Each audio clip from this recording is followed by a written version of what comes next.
Hi, Dawn Bakke, your certified trichologist. I'm here with a guest. His name is Glen. I'm going to give you a little bit of history with Glen. He is 58 years old. He started losing his hair probably in his 20s, correct? Yes. He has what is called anogenic alopecia, or male pattern hair loss. It's a genetic.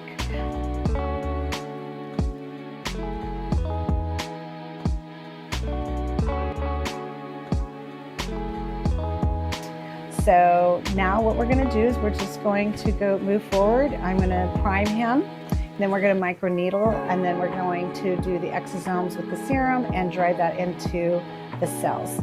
Okay, here we go.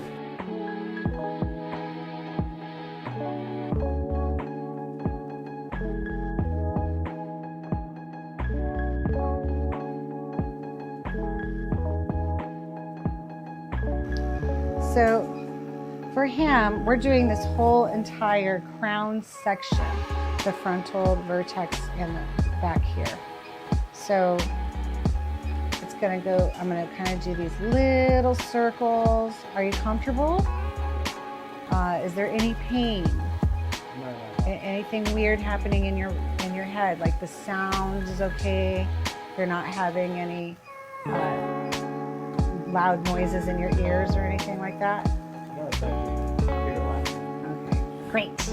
So just close your eyes, relax, and we're gonna get through this really easily.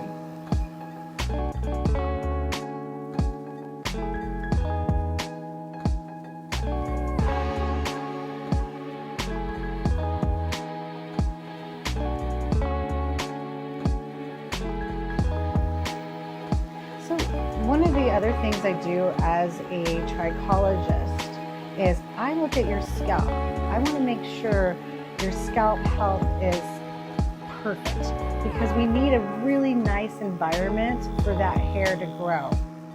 And there's a big difference between cosmetologists, dermatologists, and trichologists, right?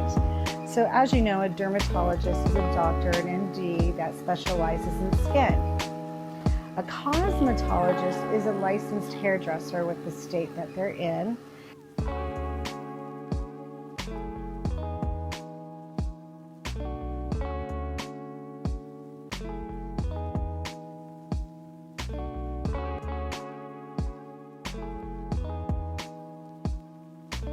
And they take a lot of hours to learn everything about hair, coloring, cutting. I have been a licensed cosmetologist for 40 years, so I really know hair. Now, the reason I started getting into the hair loss lane of my career is because I have a sister who ended up getting breast cancer and having to go on chemotherapy, and she lost a lot of hair, obviously. So I wanted to know what I can do to help that. And I also got into becoming a trichologist because, one, I love the science of it and I wanted to help people. But a lot of my hair color clients were coming to me, especially after COVID, and their hair was falling out and I didn't know the answers. And so I went to 2 colleges and got my degree, World Trichology Society and the United States Trichology Institute. The reason I went to those, it's a 2-year program and it's very intense because this part of my career is paramedical. So I work with doctors and nutritionists and dermatologists, internal medicine doctors, because I want to make sure that you're getting the best service.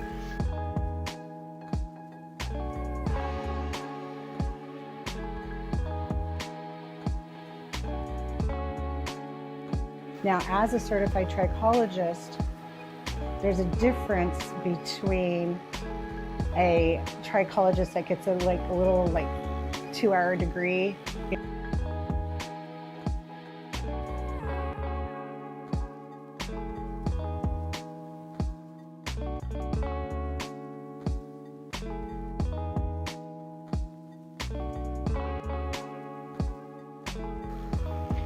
Also, I want to talk too about the difference between a head spa and a trichology.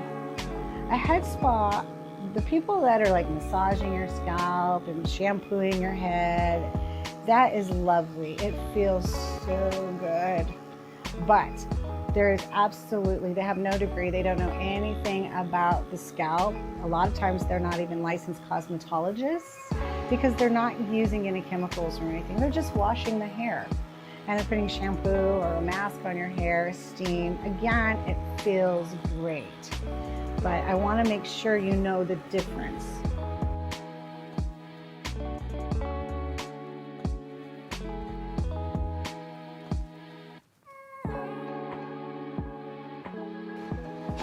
Now again, this is the microneedle, and we're going to be creating some micro channels on the scalp. It is not painful. You do feel it, but it's not painful. Again, I'm not injecting anything. So I'm just doing it in the hair where he's losing the hair or the hair is thinner. He has what's called vellus hairs. Now vellus hairs are the little tiny baby hairs that are coming out of the scalp. They're also miniaturized hairs. So he has a lot of those, and that's great. When I see him visually, and like I said, he's been doing some things at home. We're just now boosting everything. With the vellus hairs, they turn in, if we feed them and we get that follicle fed and it's growing, they turn into what are called terminal hairs. The terminal hairs are the thicker hairs. Those are the ones we want. It's almost like peach fuzz versus thicker hair. How you doing? Is this hurting? Okay. So I'm kind of going in a grid section back and forth. I'm not applying a lot of pressure. Again, we just want to create these little micro channels. He does have a little sensitivity in this one area. He has a little scab. He hit his head. So I'm going around that. I'm not going to be putting serum or microneedling over that.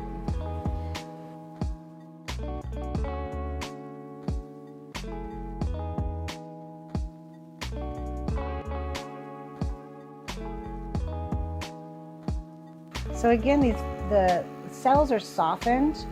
So what we're doing right now is we're driving the serum with air pressure into the follicle.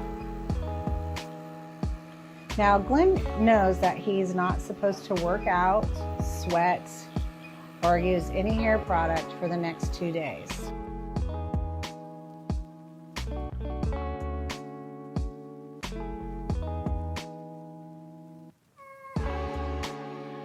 So one of the things with Glen is, see, there's no hair follicle in this area. So I wouldn't go ahead and put the serum or even do this over there because it's not going to do anything. If you don't have a hair follicle, there's nothing I can do to grow that hair.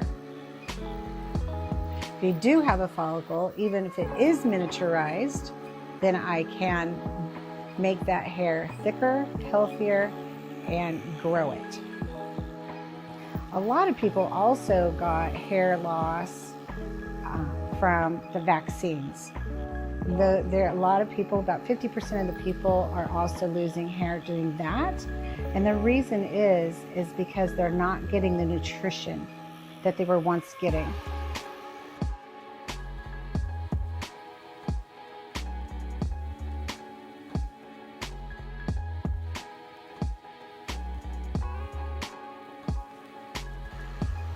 Now, one of the things that Glen has that he does a lot is he actually wears like baseball hats all the time for work.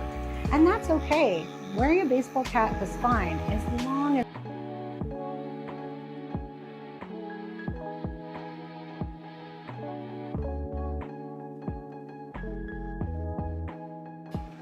there we go.